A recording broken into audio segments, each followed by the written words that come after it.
अस्सलामु अलैकुम वरहमतुल्लाहि वबरकातुहू। बासलाम, उम्मीद है कि आप खैरियत से होंगे।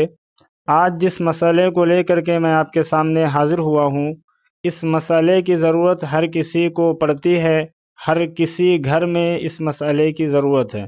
तो इस मसले को सीख करके आप जो ख़ुद ये तरीक़ा अपना करके बहुत सारी चीज़ें कर सकते हैं। तो मैं अभी मौजूद हूँ और मेरे साथ में हज़रत मौलाना अफ़सर अमजदी साहब क़िबला हैं।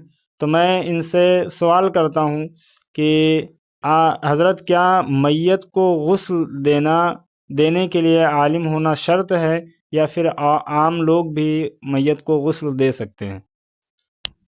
सबसे पहले तो अस्सलाम वालेकुम वरहमतुल्लाहि वबरकातुहू। वालेकुम अस्सलाम वरहमतुल्लाहि वबरकातुहू। देखिए, जो मैयत को गुस्ल देने का तरीक़ा और मसला है, जी। इसमें आलिम होना शर्त नहीं है। इसलिए क्योंकि अगर हमें मालूम है कि किस तरह मैयत को गुस्ल दिया जाता है, जी। तो आप गुस्ल दे सकते हैं। लेकिन अगर आपको गुस्ल देने का तरीक़ा मालूम नहीं है, तो फिर आप गुस्ल देने से परहेज़ करें, ज़्यादा बेहतर होगा। लेकिन अगर आपको मालूम है, तो आप दे सकते हैं, इसमें कोई हर्ज नहीं है। आलिम होना कोई शर्त नहीं है। हज़रत, एक मसला ये है कि जैसे मय्यत को गुस्ल देने का सुन्नत और आसान तरीक़े के जो तरीक़ा जो हमारी शरीयत ने बयान किया है, उसके कितने मरहले हैं? देखिए, जो शरीयत बयान करते हैं, बुजुर्गान दीन भी इसको 7 हिस्सों में डिवाइड करते हैं। यानी 7 मरहले में इसको बयान किया गया है। जो गुस्ल देने का आसान तरीक़ा भी होता है, और इस तरीके से गुस्ल देते हैं, तो ये मान लीजिए कि सुन्नत सारी अदा हो जाती हैं। तो इसको 7 हिस्सों में डिवाइड किया गया है। ये जो है, मय्यत को गुस्ल देने से पहले जी। हमें कौन-कौन सी तैयारियां पहले ही कर लेनी चाहिए, इसके बारे में थोड़ा फरमाएं। देखिए, गुस्ल देने से पहले आपको क्या करना है, आपको सबसे पहले तख्ता तैयार कर लेना है, जिसको हम चारपाई भी कहते हैं। देखिए, तख्ता को तैयार करने के बाद अगर वो गंदा है, मान लीजिए बहुत सारी जगहों पे ऐसा होता है कि चारपाई रखी होती है, उस पे निजासत लग ही जाया करता है। तो सबसे पहले आपको क्या करना है, उसे अच्छी तरीके से धुल लेना चाहिए। और धुलने के बाद फिर आपको क्या करना है, आपके पास अगर अगरबत्ती है, और अगर वो नहीं है, लोबान है, तो आप किसी भी चीज़ को इस्तेमाल कर सकते हैं जला करके। और सबसे पहले आपको क्या करना है कि उसे 1 मरतबा या 3 मरतबा या 7 मरतबा या 11 मरतबा, आप जितना चाहें आप धून ही दें। और धूनी देने के बाद आपको क्या करना है, मुर्दे को नरमी के साथ आपको लाना है, और लाने के बाद उस तख्त पर आराम के साथ लेटा दें। और लेटाने के बाद आपने देखा होगा भाई, इंतकाल के बाद जाहिर सी बात है जिस्म पर लिबास तो होगा ही। अगर लिबास है जिस्म पर, तो लिबास को उतारने का तरीका ये हुआ करता है, बाज़ लोग क्या करते हैं कि मरने वाला तो चारपाई पे होता है, उसके अंदर तो ताकत है नहीं कि वो उतार सके। तो उतारने में क्या गलती करते हैं कि लोग कपड़े को पकड़े, अगर शर्ट पहना है तो उसको खोल करके और फिर उठा करके निकालते हैं। इस तरीके से मुर्दे को तकलीफ हुआ करती है। आसान तरीका क्या है? आसान तरीका ये है कि आस्तीन के कपड़े को आप काट दें कैंची से। अगर शर्ट पहना है तो फिर आराम के साथ वो निकल जाएगा। मान लीजिए कुर्ता पहन के रखा है, तो उसका तरीका क्या है, सबसे पहले आप आस्तीन के कपड़े को काटें, और फिर बीच से ये जो ताबीज़ होती है, यहाँ बीच से आप कुर्ते को काट दें। इस तरीके से आप आराम के साथ कपड़े को निकाल सकते हैं, मुर्दे को कोई तकलीफ भी नहीं होने वाली। अब पैजामा पहन के रखा है, या मान लीजिए पैंट पहन करके रखा है, इस दौरे हाजिर में जो मामला चल रहे हैं, तो आपको क्या करना है, सबसे पहले आप मरने वाले के जिस्म पर, सत्र पर आप कोई मोटा कपड़ा डाल दें, ताकि जब कपड़ा निकालें तो उसका सत्र जो है खुले ना, क्योंकि सत्र को छिपाना फर्ज है। अगर आप खोलेंगे तो इससे क्या, आप भी गुनहगार होंगे और मुर्दे को भी इस चीज से तकलीफ होगी। तो आपको सबसे पहले करना क्या है कि आप पहले उसके सत्र को ढक दें, उसके बाद आप कपड़े को आसानी के साथ निकाल सकते हैं, कोई हर्ज नहीं। ये होती है मुर्दे को गुस्ल देने से पहले तैयारियां। यानी पहले आपको क्या करना है, तख्ता को अच्छी तरीके से साफ करना है। दूसरा, आपको लोबान या अगरबत्ती से 1 मरतबा, 3 मरतबा, 7 मरतबा या 11 मरतबा आपको अच्छी तरीके से धुनी देना है। उसके बाद आपको नरमी के साथ मुर्दे के जिस्म पर जो लिबास है उसको अच्छी तरीके से उतारना है। ये तैयारियां आपको सबसे पहले करना होता है। अच्छा, तो ये जो मरहले बयान किए गए हैं, कितने मरहलों में हमारे उलमाए किराम ने या हमारी शरीयत मुतहरा ने इस मय्यत को गुस्ल देने के तरीके को कितने मरहलों में बांटा है? और वो जो मरहले हैं वो भी मरहले आसान तरीके से बयान फरमा दें। ताकि अवाम नास को ये बात समझ में आ जाए। जी देखिए, जो गुस्ल देने का मरहला बयान किया गया है, बुज़ुर्गान दीन ने जी इस चीज़ का तज़किरा किया है और इसको तक़सीम करके डिवाइड करके 7 हिस्सों में बयान फरमाया है। जी 7 हिस्सों में बयान किया है इस तरीके से, जो हम अगर आप सुनेंगे वीडियो में, जी तो इंशाअल्लाह ताला आप बेहतर तरीके से समझ जाएँगे जी कि क्या मरहले हैं, जी किन चीज़ों पर अमल करना चाहिए तो हमारा सुन्नत अदा हो जाएगा।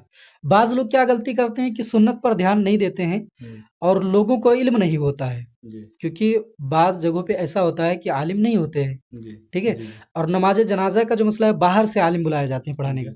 तो वहाँ पर जब गुस्ल देने का मामला पेश आता है, तो लोग ऐसा करते हैं कि आलिम ना होने की वजह से वो गलत हरकतें करना शुरू कर देते हैं। जी ना सत्र को सही तरीके से छिपाते हैं जी और ना ही मतलब गुस्ल देने का जो सुन्नत तरीका है उसको वो अपना पाते हैं। जी तो गुस्ल देने का जो सुन्नत तरीका है उसको 7 मरहलों में बयान किया गया है। जी अब वो सुन्नत तरीका किस तरीके से बयान किया गया है, इंशाअल्लाह ताला मैं वीडियो में अच्छी तरीके से बताने की कोशिश करूँगा। हाँ, तो ये जो है, जो मरहले हैं, यानी सबसे पहला मरहला, फिर दूसरा मरहला, फिर तीसरा मरहला, फिर चौथा मरहला, ये मरहले भी आप बयान फरमा दें। जी, देखिए पहला मरहला इसका क्या है, जो बुज़ुर्गान दीन ने इसको डिवाइड किया है। जी तो पहला मरहला, पहला स्टेप ये होता है जी कि आप सबसे पहले मरने वाले को इस्तिंजा करवाएँ। जी इस्तिंजा करवाने का तरीका ये होता है कि सबसे पहले आप अपने हाथ में लिफ़ाफ़ बाँध लें। जी जब आप लिफ़ाफ़ बाँध लेंगे, जी तो क्या होगा, आप सत्र तक हाथ लेकर के जाएँगे। जी तो क्योंकि हम मरने के बाद या फिर किसी को सत्र छूने की इजाज़त शरीयत नहीं देती जी है। तो इस बिना पे सबसे पहले अपने हाथ में लिफ़ाफ़ा बाँधें। जी लिफ़ाफ़ा इस दौरे हाज़िर में मेडिकल पे भी मिल जाया मिल करता जाता है। आप उसे भी इस्तेमाल कर सकते हैं या आप घर पे कपड़ों का बना सकते हैं। हाँ, यानी कि समझ लीजिए कि अपने हाथ को कवर कर लेना जी, है। जी, जी। जी आप इस तरीके से अपने हाथ को कवर करना है, उसके बाद आपको क्या करना है, आपको पेट से लेकर के जी हल्के हाथ से आहिस्ता के साथ दबाना है। जी आपको ज़बरदस्ती नहीं करनी है, जी क्योंकि मुर्दे को तकलीफ़ होती है, एहसास होता है। जी तो आपको पेट पर हल्का हाथ रखना है, जी हल्के हाथ के साथ आपको नफ़्स तक लेकर के जाना है। जी इसी तरीके आप पीछे की तरफ लेकर के जाएँ, जी पीछे की तरफ ले जाएँ हल्का हाथ से और दबा करके उसके नफ़्स तक लाएँ, जी ताकि जो भी निजासत हो, जी निकलने वाली हो, वो बाहर हो जाए। जी लेकिन याद रखें, यहाँ पर साथ-साथ में पानी भी डालते रहें, जी ताकि जो भी निजासत आए वो साफ़ होती रहे। जी ये हमारा पहला स्टेप होता है। जी। सबसे पहले आपको इस्तिंजा करवाना है। दूसरा स्टेप क्या है? देखिए दूसरा स्टेप होता है कि मरने वाले को आपको वज़ू करवाना है। हम्म, वज़ू करवाने का तरीका क्या है? हम अगर वज़ू करते हैं, तो सबसे पहले कुल्ली हाथ धुलते हैं, जी कुल्ली करते हैं, जी नाक में पानी डालते हैं, जी उसके बाद फिर हम अपने चेहरे को धुलते हैं। जी लेकिन मरने वाले को कुल्ली करवाने या नाक में पानी डालने की ज़रूरत नहीं नहीं होती है। जी आपको क्या करना है, सीधी तरीके से आपको 3 मर्तबा चेहरे को धुलना है। जी आप इस तरीके से यहाँ से लेकर के आपको चेहरा धुलना है। जी अगर दाढ़ी है तो बेहतर तरीके से आपको दाढ़ी भी वॉश करना है। जी हाँ, कुल्ली करने का जो मसाला है, हम्म, वो ये कि आप कॉटन ले लें, जी जिसको रुई कहा जाता है। जी जी आप रुई ले लीजिए, उसका एक रोल बना लीजिए हम्म, और फिर उसके ज़रिए से आप होंठ यानी मुँह के अंदर जो भी चीज़ें हों, आप उसके ज़रिए से आप साफ़ कर सकते हैं। जी इसी तरीके से आप रोल बना कर के आप नाक के अंदर अंदर डाल दीजिए। आप नाक को भी इसी तरीके से साफ़ कर सकते हैं, लेकिन याद रखें नरमी के साथ। नहीं, आपको नरमी के साथ वज़ू करवाना है। यानी गीला गीला करके, वो कॉटन जो है गीला करके सिर्फ फैला देना है। जी, जी, हाँ, आप गीला करें हल्का, वो जब फिराएँगे, जो भी वहाँ पर गंदगी होगी, जी वो सारी चीज़ें साफ़ हो जाएँगी। जी आपको 3 मर्तबा चेहरा धुलना है, उसके बाद आपको टहनियों समेत हाथ धुलने हैं। जी 3 मर्तबा इससे भी धुलना है। जी 3 मर्तबा इसको धुलने का तरीका यही है कि आप सबसे पहले सीधा हाथ धोएँ, जी उसके बाद फिर उल्टा हाथ धोएँ। जी उसके बाद आपको मसाह करवाना है, चौथाई सर का मसाह करना है। जी अब मसाह करने का जो हमारा तरीका होता है, जी हम इस तरीके लेकर जाते हैं, आप इसे जी पकड़ते हैं जी हाथ ऊपर से, जी फिर ऐसे सीधे तरीके से लाते हैं। जी लेकिन जो मुर्दे को वज़ू करवाने का मसाह करवाने का तरीका ये है कि आप इसी तरीके से हाथ लें और जो चूँकि वो इस तरीके से सीधा लेटा होता है, जी तो आपको हाथ इस तरह ऐसे ले जाना है सीधा और फिर ऐसे वापस ले आना है। जी ये होता है मसाह करने का तरीका। अब आपको क्या करना है, आप कान साफ कर लें, बेहतर है अगर साफ नहीं करना तो वो गुस्ल में हो जाएगा, कोई हर्ज नहीं है। इसके बाद आपको क्या करना है, आपको पैर धुलना है। जी ये भी 3 मर्तबा आपको धुलना है। पहले आपको सीधा पैर धुलना है, उसके बाद आपको उल्टा पैर धुलना है। ये दूसरा स्टेप हो गया। अब ये वजू का स्टेप मुकम्मल हो गया, यानी पहला आपका हो गया, आपने इस्तिंजा करवाया। दूसरा मरहला ये हो गया कि आपने वजू करवाया। तीसरा मरहला क्या है? तीसरा मरहला ये है कि आपको बाल से लेकर के दाढ़ी तक, यानी सर से लेकर के आप दाढ़ी तक, यहाँ तक आपको वॉश करना है। आपको क्या करना है, आपने साबुन इस्तेमाल करना है तो साबुन इस्तेमाल कर सकते हैं। अगर साबुन नहीं है तो आप बेरी की पत्ती भी इस्तेमाल कर सकते हैं। बेरी की पत्ती जो होती है वो चिकनाहट को काट दिया करती है, तो आप बेरी की पत्ती भी इस्तेमाल कर सकते हैं। आपको क्या करना है कि आप बाल से लेकर के दाढ़ी को अच्छी तरीके से वॉश कर देना है, और इस तरीके से जब वॉश करेंगे तो उसमें आपका कान, नाक, ये सारी चीजें आराम से आप साफ कर सकते हैं। मरहला क्या है? चौथा मरहला ये है कि आपको क्या करना है, सबसे पहले सीधा यानी दाएं करवट, आपको बाएं करवट कर लेंगे तो ये जो दाहिना हिस्सा है ये ऊपर की तरफ आ जाएगा। आपको पूरे जिस्म पर पानी डालना है, आपको हाथ भी उठा लेना है, बगल में भी साफ करना चाहिए। इस तरीके से आप दाहिने तरफ यानी सीधे तरफ आप अच्छी तरीके से वॉश करें। उसके बाद आप फिर दाहिने करवट कर लें। ये बायां करवट जो होगा ये ऊपर, बायां का हिस्सा जो है ये ऊपर की तरफ आ जाएगा, यानी इसको उल्टा हिस्सा कहा जाता है। ये ऊपर की तरफ आएगा।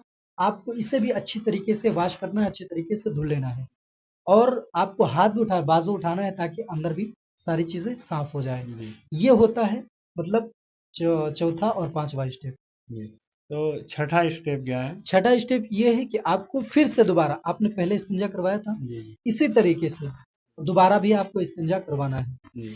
इस्तिंजा आप करवाने का तरीका क्या है कि आप हल्के हाथ से नरमी के साथ मुर्दे को आप जरा सा उठा लें, यानी सर जो है उसको जरा सा उठा लें। उठाने के बाद फिर आप पेट से लेकर के और फिर आप जो है नफ्स तक हाथ लेकर के जाएं, लेकिन याद रखें आपके हाथ में लिफाफा जरूरी है, लिफाफा होना चाहिए।